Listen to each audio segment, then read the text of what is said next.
Hi boys and girls, we're here again. Happy Monday. We are covering Unit 10, Chapters 9 and 10 of the westward expansion before the Civil War. So this is the very last lesson before we take our Edulastic test on Unit 10. So if you're a little bit behind schedule, that's okay because I'm going to make the Edulastic test due about a week from today. So you have plenty of time to get caught up. All right, so for today's lesson, all you're going to need is your electronic reader that's above my head right here. You're also going to need a packet and, of course, a pencil. All right, boys and girls, let's get started. So our agenda today, I'm going to read the objective and go over what you're going to be learning today. We're going to discuss our big question for Chapter 9, and I'm going to read Chapter 9 to you. You're going to follow along in your student reader. Then you're going to read Chapter 10 on your own, and I will explain student work, expectations, whether or not you have to text me a picture. And then, of course, lastly, we're going to have some reminders and goodbyes. So your objective today for Chapter 9 is I can understand why the United States went to war against Mexico.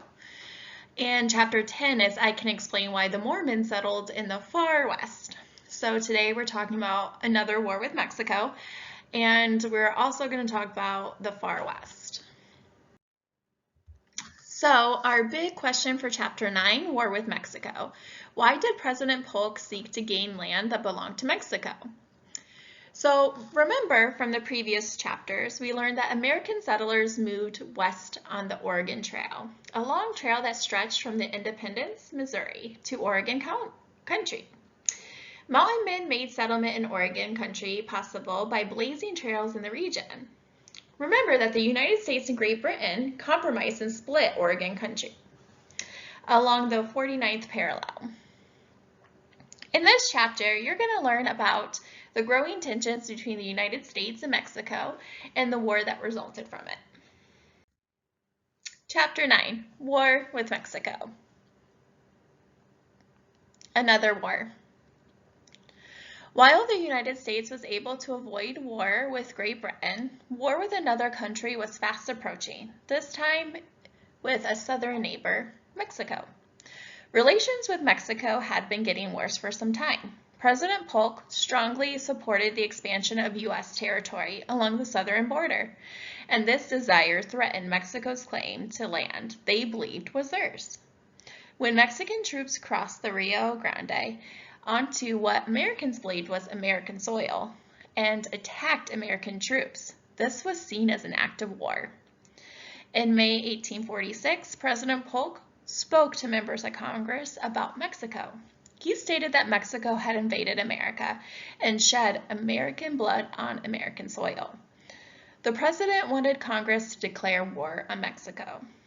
On May 13, 1846, Congress did just that. The United States and Mexico were now officially at war.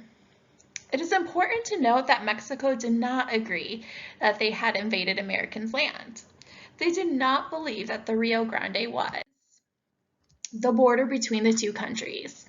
Mexico claimed that the border was the Nueces River, some 150 miles north of the Rio Grande. Mexico and the United States disagreed about ownership of the territory between the two rivers. How had the relations between Mexico and the United States become so bad? Why had war broke out between these two neighbors? President Polk looks at California. The reasons for the disagreement were based on the American desire to expand the size of the United States. President Polk had his eye on more than one land between the Rio Grande and the Nueces River. He also had his eye on California, which was under Mexican control. When Mexico won its independence from Spain, it had gained all of the Spanish-owned land in North America, including California. Early in the 1800s, a number of Americans arrived in California. Still, as late as the 1840s, there were fewer than 1,000 Americans living there. There were 10 times that many Californians, or Spanish-speaking,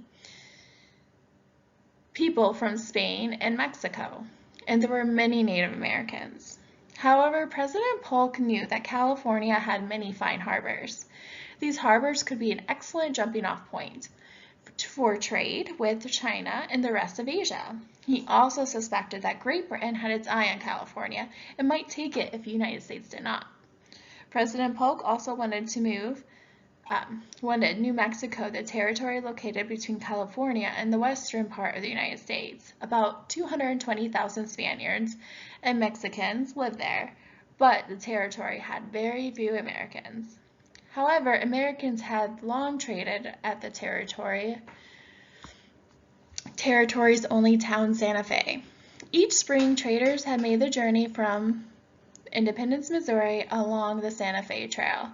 In Santa Fe, they traded goods for silver, furs, and other frontier products. All right, so now that we've read some of our section, here's a quick question for you. Why do you think the United States claimed the border to be the Rio Grande instead of the Nueces River? Let's go ahead and just think about that for a few minutes.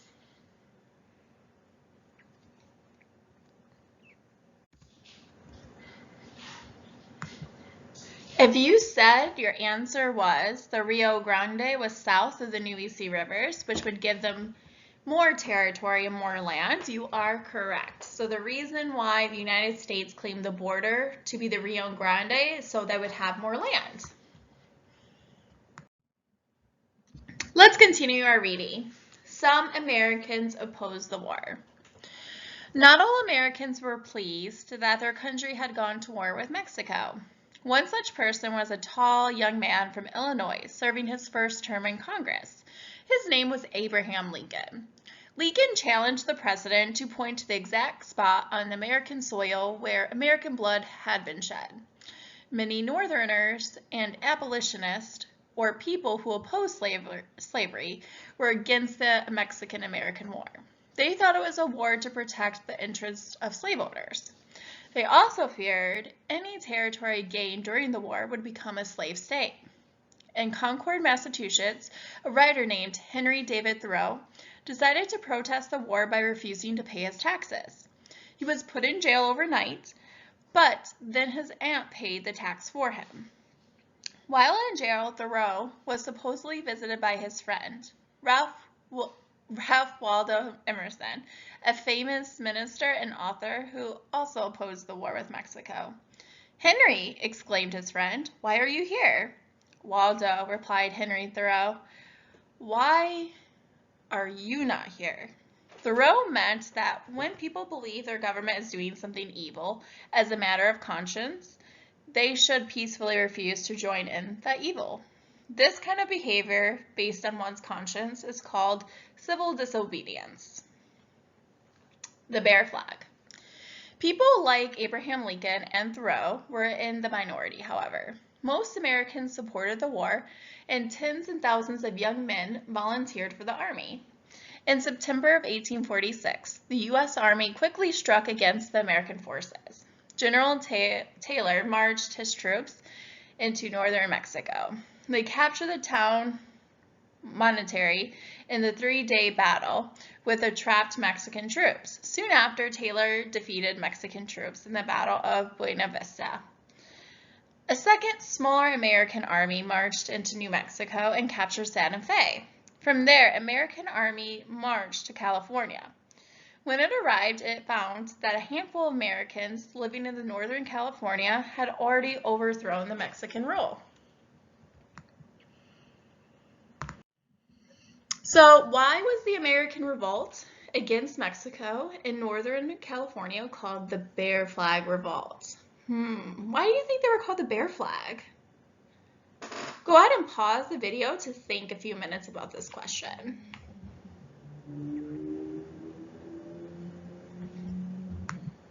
If you said that it was called the Bear Flag Revolt because the Americans had raised a white flag with a grizzly bear on their fort, you would be correct.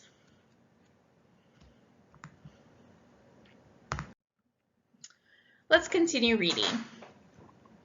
Because they raised a white flag with a cutout of a brown grizzly bear sewn on it, Their uprising became known the Bear Flag Revolt. The Americans also set up their own government, which they called the Bear Flag Republic. Shortly after, American Navy ships landed on Monterey, California. Raising the flag, the naval commander proclaimed that California was now a part of the United States.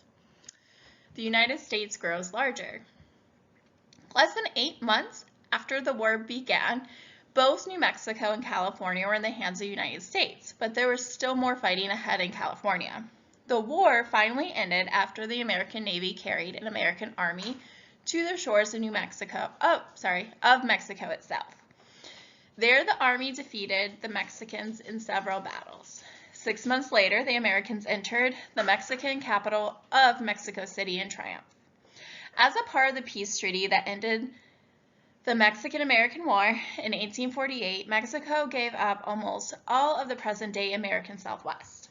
California, the land that became the states of Nevada and Utah, most of what became the state of Arizona, and large parts of present-day Wyoming, New Mexico, and Colorado all became part of the United States. In return, the United States agreed to pay Mexico $15 million. Whew, that's a lot of money. 5 years later, the United States brought one more piece of land from Mexico. The strip of land forms the southern parts of present-day Arizona and New Mexico. It is known as the Gaston Purchase. So after the Mexican War, which states were carved out of new land? Go ahead and take a few seconds to think. Pause the video if you need to.